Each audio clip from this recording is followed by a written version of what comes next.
All right, deep divers, ready to dive in. Today's deep dive, well, it started with an article you guys sent over, and it's about Colin Farrell. Yeah, the penguin himself. So get this. He admitted that he hasn't seen some, like, really iconic TV shows. Oh. And we're not talking obscure stuff here. We're talking The Sopranos, Breaking Bad, even The Wire. I mean, these are shows people basically consider mandatory viewing, right? Like cultural landmarks almost.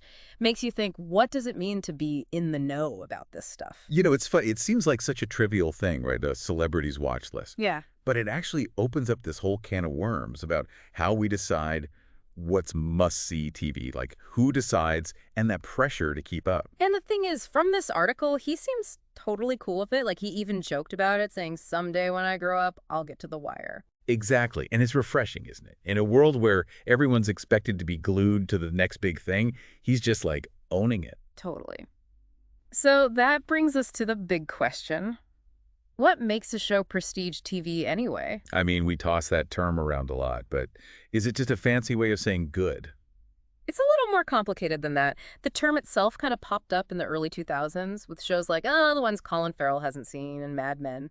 But it really blew up with streaming. Suddenly there's just so much content, we need a way to separate the good from, well, the rest.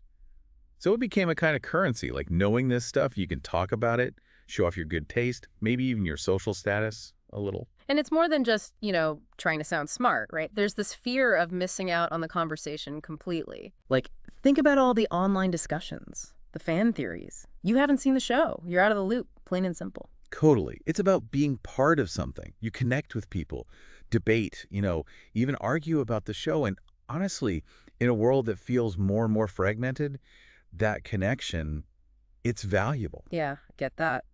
I remember when Game of Thrones was huge and I hadn't watched it yet. All the talk, at work, online. It was like everyone was in on this inside joke and I was clueless. So bringing it back to Colin Farrell, maybe he's onto something here. Avoiding these shows. You mean like dodging the hype, experiencing them on his own terms? Exactly. There's something to be said for going in blind, No preconceived notions. Think about it. He gets to watch The Wire, totally fresh perspective, form his own opinions, no influence. You know what? That reminds me of something. A few years ago, I finally got around to reading To Kill a Mockingbird. Somehow missed it growing up. And because I hadn't heard everyone and their mother tell me how amazing it is, I was able to approach it totally open-minded. And how was it?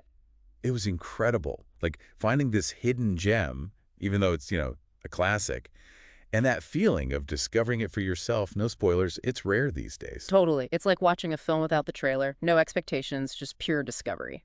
So is that the trade-off then?